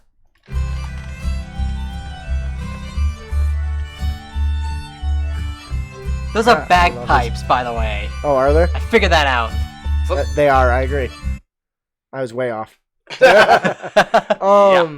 Congratulations, Sergeant Lars 13. If you enjoyed the adventure, please leave Loresmith a review. Moving on to our fourth and final segment, our honor tips and tricks, where we give you new and creative content for you to bring with you on our next adventure. If you have not already checked it out, we have released our honor tips and tricks book. You can find it at our website. Pick it up. It's like the first 25 episodes of content. It's all been rewritten, so there's some stuff in there that wasn't in the show. And it's been changed a little bit. I highly recommend you check it out. It's an amazing product. It's a 5-star product right now, so keep those reviews rolling. You know what else is a 5-star product right now? What's that? Our book. That's what I just said. I thought you were talking about Loresmiths. No. No, I was certainly talking about ours when I said. He was thinking about ours. No, I was reading the character concept and I heard that. I was like, oh, hey, you know what else is 5-star? Oh, we forgot to give away a prize at the beginning. We'll do that in a minute. No, we didn't. Yeah, we did. In the realm? Yeah. Yeah, I wrote it in there, but we didn't actually talk. Yeah, we did. Yeah, we did. Yeah, We did. gave this away? Yeah. Oh, that one? No. Oh. Right there. Sin, Win, Then, Vin. That's giving away our book. Okay. Oh, actually, I'm just going to move that right here since I'm just talking about it. So, It's because it's not bolded. yeah, we scroll right by it. So, in kind of sell, Da-da-da-da. So one of our patrons bought multiple copies of the book and decided, hey, I would like you to give some of these away. So we're gonna give away a free copy of our Honor Tips and Tricks book. The winner today is C-Win the V83. You've got the W. Oh, it's C-Win the VW. How do you say that? C-Win the VW 83. We think. I'll put some music here. Please email us at critacademy@gmail.com to claim your prize. Our first Unearthed Tips and Tricks today is our character concept. This character concept comes from Oricon's Lair, the great big random D100 of interesting NPCs. While this is an NPC idea, it is not limited to that. You can certainly make this a character concept for yourself if you wish. There is a link to the product in our show notes. This one is called Narissa the Silent. Nerissa was abandoned as a child in a small town far from civilization. She was found and raised by an elven bard who took pity on her. He decided he would show her a better world with music and song. Nerissa was raised with another girl who was the elven bard's favorite student. This is starting pretty familiar now that I read it out loud. Show you the world. No, not that. They would often compete and become rivals and sisters. Nerissa would sacrifice anything to help her sister and father figure. Unfortunately, she took up some bad habits, as she never got the same praise as her sister. As she grew up, she grew distant and left on her own. The elven bard wished her the best around, and she went on her way. It wasn't until a year later that she was called back to his home. He was getting older and wanted to pass on the knowledge he had obtained over his long life. Unknown to Nerissa, her sister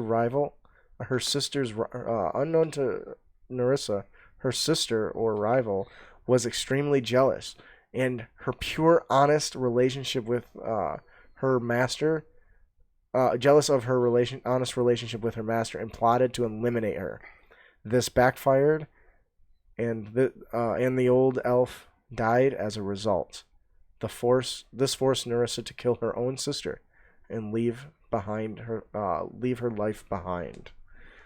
So this is an interesting character concept. Yep. It's got a lot of backstory to it, but it's a very interesting one. I like that you have this thing where you've developed a rivalry, you then had to kill off somebody important, and it directly cost the life of somebody very important to you. I can see a DM using this to pull that person you thought was dead back and find a way to bring it into their campaign. Could you imagine picking up a character concept like this and then, like 6 months into the campaign, running into the person you thought you killed? Yeah. Would you guys enjoy something like that? Depends on how powerful the person has gotten. Well, obviously they're training to kick your ass, so hopefully stronger than you. That's how it would go, right? Could you guys see you running something like this? Mm-hmm. I mean, this is basically my master is dead as a result of jealousy. You know, so I think this leaves room for a lot of interesting flaws and character development, and how your character would start reacting to other master pupil sort of relationships they encounter. So, shoot, I think even with Kobo, I think one of his backgrounds I gave him was, I should live by my master, for I am his fourth best student. That's funny. I really like this character concept. It came from this really nice product that Oregon's Lair put together. I recommend it. It's a great big D100 of interesting NPCs. Check it out. There's a link in our show notes. It reminds me of the Family Guy Wilford Brimley thing. Yep. Yeah? Yeah, I'm Wilford Brimley and I have diabetes. It causes me to be short with my family. I stubbed my toe and I took it out on the dog. We ran out of ice cream and I killed my friend. 6 months later, I found them. Who the hell did I kill? Oh, no. I got this one. Okay. That'll do it for our character concept. Our next on our tips and tricks is our monster variant. Ian? And today, our monster variant is the Buccaneer. Oh, no. Here it goes. Har. The origin for this one is the Scout. Replace the longbow with a palm pistol from the Gunslinger taboo. And you also gave him some grit points. You gave him 2. I actually originally named it a pirate, so just reflavor that as, say, Buccaneer. I changed it later, and I didn't update it, apparently. Today's monster variant is this here pirate. No, you're right, the Buccaneer. But in the text, it says pirate for the abilities, and I didn't change it. Sorry. And you also gave him 2 trick shots. When the pirate makes a fire attack against a creature, it can expend 1 grit point to fire to attempt to fight dirty. On a hit, the creature suffers normal damage and must succeed at a DC 12 Constitution saving throw, or they have disadvantage on their next attack roll. That's like Dazing Shot. Yeah, I think that's what it was supposed to be, and autocorrect changed it. Because it's supposed to be the abilities right from the thing. Right. So that is, what is the name of that shot? Dazing Shot. Actually, I think it's called Dazing Shot. I think you're right. from the book. Yeah. I don't know how that happened. Whatever. And they also have. Wait. And they. Hard. Did you lose your voice? They also I did. got the thing I did. with a disarming shot. Keep going. You got it. They got disarming shot. When the pirate makes a firearm attack against a creature, it can expend 1 grit point to attempt to shoot an object from their hands. On a hit, the creature suffers normal damage and must succeed a DC 12 strength saving throw, or drop 1 held object of your choice and have that object be pushed 10 feet away from you. All right, so And the object will go sleeping with the fishish. so for this one, we basically tried to incorporate some of the features that come with the Gunslinger archetype, but give it to some monsters that the DM can use against the players. Because honestly, what good is player options if you don't give them to your monsters too? I mean, Pretty much. that's how I roll. So this is a good way. This would be an interesting way to introduce your characters to the Gunslinger archetype. Right. Let's say the way player to get the booty. Yeah, if a player at the group decided they wanted to become a Buccaneer, or not a Buccaneer, Gunslinger. become a gunslinger, I would at level 2 maybe have them run into an event where they are attacked by these sea pirates or Right. these Buccaneers that have these weapons, Right. and then have them take interest in this thing that they've just discovered for the first time ever or whatever. Great, the thing about the puppy shirt episode from Seinfeld. Oh yeah? Nobody watches Seinfeld, dude. Like literally nobody. Boom, boom, boom. It's a show about nothing. That's yeah. I don't know how that was so popular. It's hilarious. Okay, keep telling yourself that. Anyways, so what kind of interesting scenarios can you see using a monster like this? On the high seas. I was kind of hoping for something a little Or at the different. coastline, Pirates of the Caribbean, the Black Pearl. Okay. Yeah.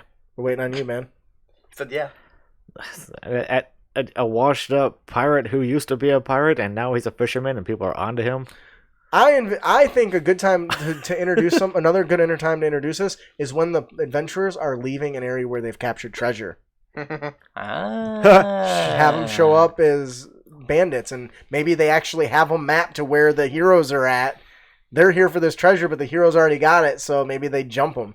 Could you imagine just waking up to a loud bang if the players have never experienced a pistol in your game? That's like hearing the thunderclap cantrip or something. Yeah, that would be interesting if a wizard be like, yeah, you sound similar to your through a thunderclap spell or thunder wave or something.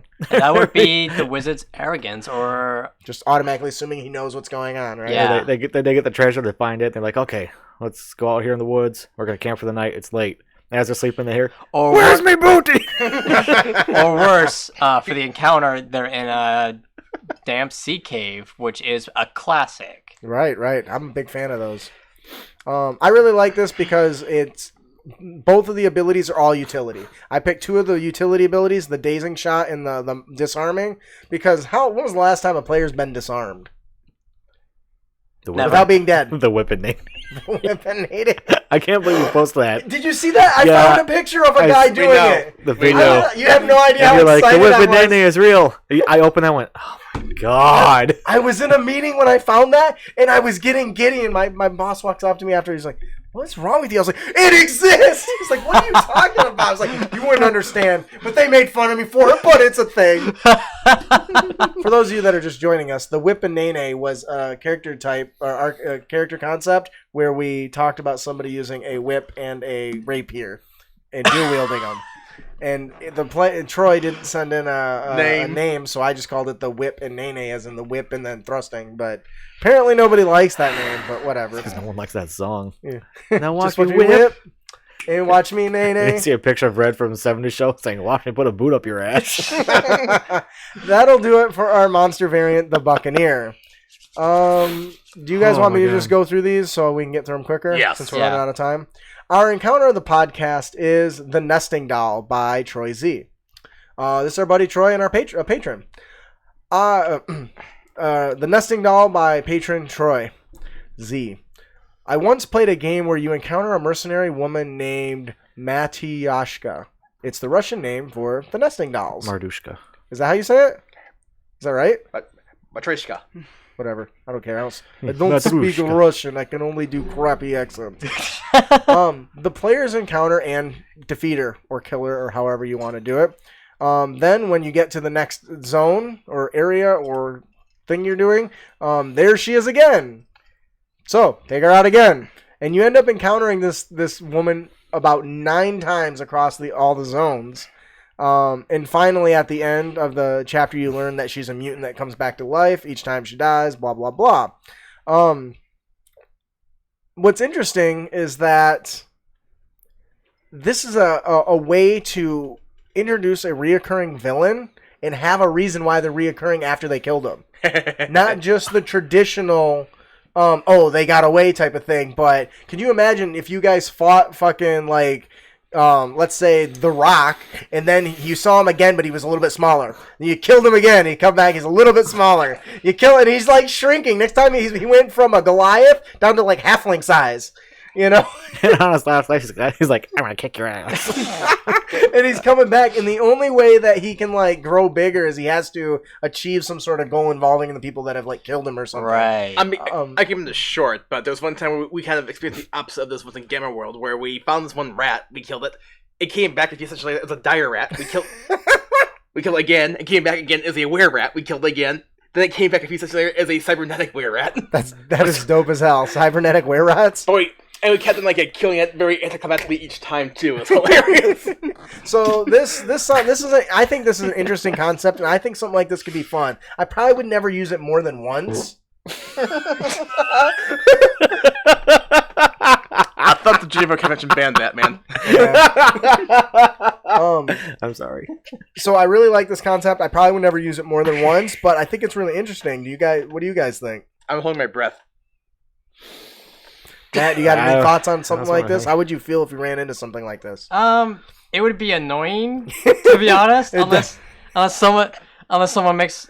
I mean, you'd have to make some sort of ability check to discern what the heck this creature is, or something like that. Yeah, it would definitely. Well, if it's one of a kind, though, maybe it isn't something that they would know. But I definitely feel like this would have to be something that works for a higher power. Somebody, maybe they're cursed or they got a blessing or something. But I think this nesting doll idea is cool. This would be good for constructs too. Yep. You could do right. They kill the big guy and then he like cracks open and then another one jumps out. Battle isn't over yet, bitches. And like every time they bring him down, a new battle starts. That'd be a good way to do a long, drawn out battle that could really push the resources of the players. You may have defeated me, but I was only on my first form. I have yet to reach my ultimate form. I was only using 80% of my maximum power.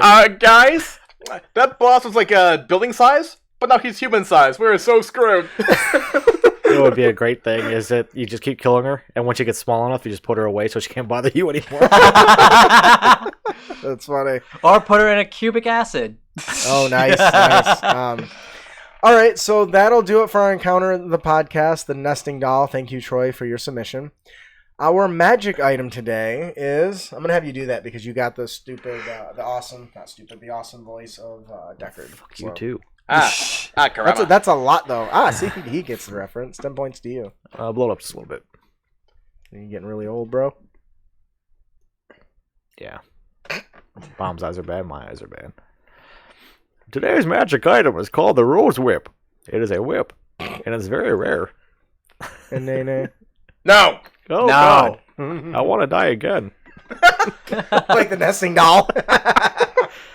Come back smaller. When not in use, this whip appears as a simple red rose with beautiful scent. When you use a bonus action to speak the command word, the rose lashes out into a thorny vine-like whip. The whip has 10 charges for the following properties. The whip regains 1d8 plus 2 charges at dawn. If you expend the last charge, roll a d20. On a 1, the weapon remains as a magical weapon for the purposes of overcoming resistances, but loses all its other properties. Uh-oh. While wielding the Rose Whip, you gain the following benefits. When an enemy attempts to grapple you, they take 1d4 damage from the whip's thorns. When you take the dodge action, you may lash round your whip in a defensive Rose Whip flurry. What the fuck have you written? This is worse than my memoirs. Try again. It does make sense after I took out the duplicate. When you take the dodge action, you may lash around your whip in a defensive rose whip flurry. An enemy that successfully hits you with a melee attack takes 1d6 piercing damage. Sorry, this is the most complex magic item I've made next to the artifact I just made for our project. As part of your attack action, you may snap your whip around a creature or its weapon. If you target the weapon, the creature must make a DC 14 strength saving throw, or drop its weapon at its feet. If you target the creature, it must make a DC 14 strength saving throw, or be restrained. It may repeat this save at the end of each of its turns. You cannot make whip attacks until the restrained condition is ended, because it's wrapped around them. Of course. Spells. You get spells. While holding this whip, you can use an action to expend one or more of its charges to cast one of the following spells from it, using the spell DC or spell save DC. Using the spell save DC 14. Thorn Whip, 1 charge. Hold Person, 5 charges. Hold Monster, 10 charges. That was long-winded. It was, but I did it. But you did a good job. I actually got a couple people asked us why our magic items are so simple, because I don't like complex magic items. I don't even use magic items that often. I made a complex magic item and it's not on here yet. Yeah, it wasn't a good one. I went through and I looked at it and it's unbalanced and it's I need to redo it if it's going to be on the show. Not that the idea is not bad. I like my Shadow Quipper. It's the idea is not bad, but the stuff you gave it is. So, what do you guys think about this magic item? It's fun. It's interesting. It's very flavorful. It screams Yu Yu Hakusho. It is. It's based off of Kurama's whip. I haven't seen that show and I still know what it's from. It's pretty awesome. I really enjoy it. I wanted to make something for the druid. I wanted to make a weapon for a druid that wasn't a scimitar, which is pretty much all they ever use. Yeah. Or quarterstaff. I don't know. Most of the time it's Shillelagh. And most of the time it's still a scimitar. What do you use? I use a scimitar. See? I use a quarterstaff. So I can use Shillelagh. Okay, whatever. Yu Yu Hockey Show. That's funny. I really like this magic item. I love the flavor. It's got lots of cool abilities. This is definitely a higher level item. It's very rare. Definitely give this to your druid, because then life would be great. That'll do it for our magic item, the Rosewick. Our Dungeon Master tip is create dreadful suspense. Oh, no. I've played Dread recently. Dread is an RPG where you use Jenga as a tension building tool. And that's a tool that can apply to D&D. You can use it as a way to represent the time of passing time, or the clock running out, or the mistakes the players are making, whether they're running through a cave and it's collapsing. All that stuff can be built with suspense by every time they take an action, let them push out a block. And as they take too long, push out a block. When they're in character, or when they're just arguing at the table, push out a block.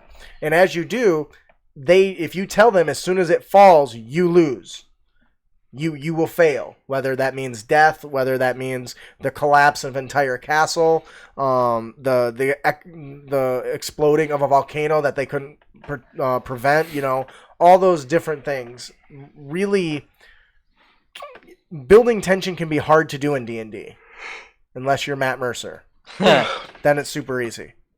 But I mean, he did use what are those called? An hourglass? Yeah. Yeah. I use those and an escalation dice when I really need to do it. But this is a good way to do it. It's a powerful tool that hasn't really meant for D&D, but can build that threat, because as they start to push it out, you can see the fear in their eyes. We were playing it just on Friday with Marie and the kids, and it's very potent tool. Our Dungeon Master tip: disregard the player tip. Don't be a dick. Be a dick. Do you guys have any additional comments on there? Nope. No. I'd hate that so much. Okay. Do you have to run? You look like you keep looking at your watch. I'm just keep checking the time. Okay. Well, you're looking at it like every 30 seconds and making me rush. and I can tell the quality is gonna these last ones is gonna be less. So. So any other? What do you guys think about using something like that as a tension builder? That's a good idea. It's an interesting idea. Well, if it makes you feel better, you guys will be using it soon. Ha the table. What? Yeah, that's how I came up with it. Oh no. So there's a moment coming up, and I was trying to find a way to build as much tension as possible. And you guys knocking over a giant. When you play Jenga, the tension builds. Imagine when your character's lives are on the line. It's gonna be exciting. I should talk to Jesse, see if I can get to the Yeah, we got one this game Friday. This Friday, yeah. Yep. Storm King's Thunder, right? Yep. We're getting very close to ending it. We're probably, I'd say, about 75% through. So it'll be one of the first ones I've made all the way through. That doesn't usually happen. Nope. So that'll do it for our Dungeon Master tip. Create a dreadful suspense. Get a Jenga set. Did I even say Jenga? Yep. Okay. Yeah. Now, when we do player tip, we all say, don't be a dick. But you don't like to swear, I imagine. So No, that's not swearing. Just I agree, but he just might say not. just say Richard. Player tip, don't be Be Richard. Don't say that. Yeah, then we'll lose all of our Richard fans. All right, yeah, we only have 2 fans, so and one of them just insults us the whole time, right, Tate? He's not even on. Yeah, he went on to his Comedy show. comedy show. Yep. So moving on to our final tip, we have our player tip of the podcast. Don't be a dick. And you can avoid dickitude by listening to Patron Gabe. Don't be afraid of negative stat modifiers. These are powerful tools that can create interesting flaws that lead to amazing roleplay opportunities. You know, you can use when we build our fleshed out characters and we build their mannerisms and their physical characteristics, utilize that negative modifier to make them interesting. We all understand the classic dumb barbarian or the weakling wizard, right? To name a couple of them. Happy birthday. What if the wizard is so weak that he can't even lift his own heavy-ass spellbook? Right? He needs to carry it around with him with, like, magic, right? Because he can't lift it because he's so spindly and weak. Or what if the Goliath and...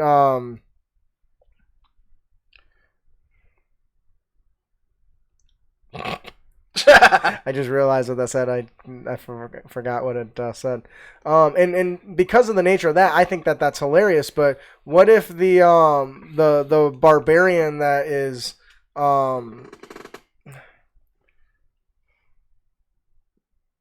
that's not right. No. How can we do that better? There could have been a better example than that one. Oh, okay. In this example, we talk about, the Goliath race. Everyone knows the Goliath to be this really big, monstrous barbarian or fighter traditionally. Mm-hmm. But maybe you want to be a Goliath, but you get a really low strength score and a really low constitution. So now they're more prone to be like a singer, right? I'm not saying a bard, but maybe that's what they do in their hobbies. Or what other trait. I'm totally losing my shit. What other negative stat modifiers could you utilize in a way that would make your character more interesting? A rogue with threats. Trying to be sneaky? Fuck! Nobody can hear me. Shit! I'm a sneaky man. Fuck! That's funny. I like that. So a rogue with Tourette's would be a good one. What stat would that be? Constitution, right? No. Or would that be a wisdom? A low wisdom? I'd say wisdom. Low wisdom? What other ideas you got there? He sort of has a little dex keeps tripping. Oh, that's hilarious. All right, guys, I can totally walk across this. No, you can't. Somebody attach extra rope to him so we can catch him when he falls. How about a fighter that's homophobic? It's afraid of blood? Yeah. I'd love that. That is hilarious. What negatives? That would be another wisdom stat, wouldn't it? Yeah. Right? Yeah. Yep. That What about a really low constitution? Right? Somebody who just throws up all the time. Can't hold his stomach in. Everything I was thinking everything that he eats makes him sick. So because he can't eat so much, his constitution is really low and he gets sick all the time. So I'm gonna kill I don't know. I think negative stat modifiers can be really fun. Find an interesting way to make your character interesting off that negative. Don't worry about the -1 you have or the 2. I mean, you Or can it's always learn from Sam Riegel. Critical Role. Or is a con score so low he becomes drunk just from the smell of alcohol? Well, you want to tell us a little bit more about? Because not everyone listens to Critical Role. Sam Riegel is a voice actor and director. He's on Critical Role, and his characters have serious flaws due to one of their score stats. For example, in the first campaign, his gnomish bard has a wisdom score of 7, which is a -2, I believe. Yeah. Wow, that's harsh. Yeah. Which stat was that? His wisdom. And so, how does he role play that out? How does he get the most out of He that? doesn't make good decisions in life. Do you have a good example? Gosh, there's Besides- just so many. Yeah. There's been so many that you sometimes forget if he's either beat his character or Sam himself. Riegel. Funny. Yeah, You know- but don't. Go ahead.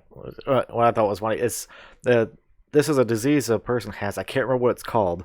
And as far as I know, according to the Guinness World Records, he's the only one who has it. So, hey, speak up if you do. But he can't eat sugar. He can't have any sugar at all because the bacteria in his intestines converts it to alcohol. Holy shit. So if he eats like a cupcake, he gets wasted. That's an awesome character. I love that. So that would be I would think that would be a Wow. constitution issue, right? A low constitution Yeah. would lead to something like that. It So would suck to have that. so you can Yeah. really No cookies. It's like you show up to work and you're like, have you been drinking? No. It's Had a- Halloween. I had a Snickers. So don't. It was one of the tiny ones, It was like a bad... shot. No, or it would have been an expired Snickers. Ah, gross. So that'll do it for our. Don't be afraid negative modifiers. It's not bad. It just makes your character that more interesting, and that's an easy way to role play. If you solely just pick your weakest stat and run with it, you can have a very awesome character. Thank you, Gabe, for your submission. That'll do it for our player tip of the podcast. Don't be a dick. Come on, Ian. I did do it. It was really weak though. Like last You're week. like- you went, be a dick. Be a dick. And that'll do it for our player tip of the podcast. Don't be a dick. There you go. I knew you could do it. Such an ass. Don't be afraid of negative modifiers. That'll do it for our show. That'll do it for our show today. Before we close out, we have one more gift to give away. Compliments of Jeff Stevens. And our winner today is Blightfester. I'm not even going to bother playing music. Okay. Congratulations, Blightfester. If you enjoy the product, please head on over to DM's Guild and leave Jeff Stevens a review. Let him know what you like, what you didn't like, and help him improve his product moving forward. That'll do it for our show today. Please join us on our next episode where we hear feedback from you, our heroes. We will be discussing creating Paladin Oaths with special guest Matthew Gravelin. That was an awesome episode. It was an I awesome really episode. enjoyed that. We interview him and we work through and we talk about the building process of creating your own archetype. Yeah, it was really fun. Yeah, it was. It's one of the things that inspired me to actually make the thing I've been talking about doing forever. If you have any feedback on our tips and tricks or topics you'd like us to discuss, please send them to us. You can email them to us at critacademy@gmail.com or find us on Twitter and Facebook at Critacademy. We hope you enjoyed your experience here at Crit Academy. If you did, you can help others find the show by leaving a, hopefully, 5-star review on iTunes or your platform of choice. Or just send a message telling us how much you enjoyed the show. Also, be sure to give us a like and a share.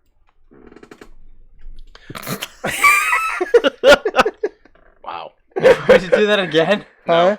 No, I italicized it before he was done talking so you would read it. And then he Then I unitalicized it when we were done. unitalicized it.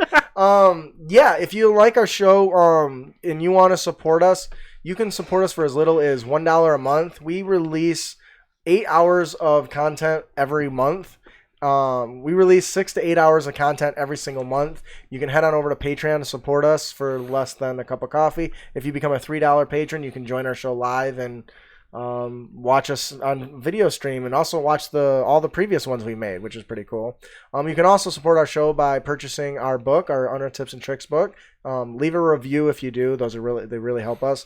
Brandon also does art commissions and full body color art and shoulder art. You can find info on that at Facebook. Give me money, give me money, give me money. Make sure to subscribe. Make sure to subscribe to our show at critacademy.com so we can help you on your future adventures, as well as a chance to win cool prizes each and every week. You will also find links to our fellowship members there as well. Yes, if you have not checked out our fellowship members, we got really good podcasts on there. Interparty Conflict does an awesome show, much like our Let's Talk About Blank segment. Every episode, they answer your questions to help give you the best tabletop experience possible.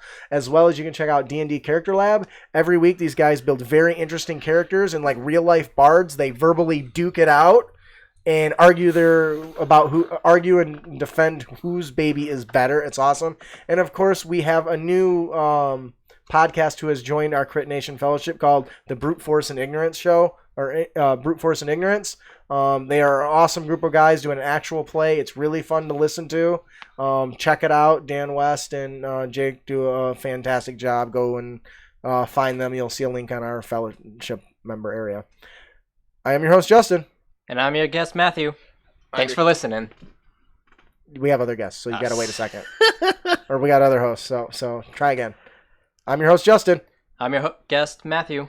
I'm your co-host, Ian. I'm your co-host, Brandon. Thanks for listening. Keep your blades sharp and spells prepared, heroes. Wow, Ian couldn't have wanted to get away from here any quicker than that. He's like, fucking get out of here! Get the shit off my head! I'll stop. That was fun. Well, I'm glad you enjoyed it. Thanks for having me on the show, guys. Yeah, no problem. Oh, yeah. Thanks for coming.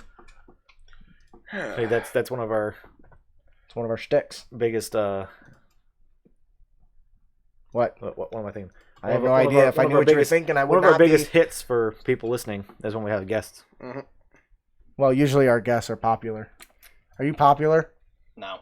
Yeah, so I don't know. Well, We'll you're see. about to be. Well, we'll see. Our patron recognized you. He knew you because I take pictures all the time. Oh, I probably can end the stream now. Wave goodbye, everyone. Thanks for joining us.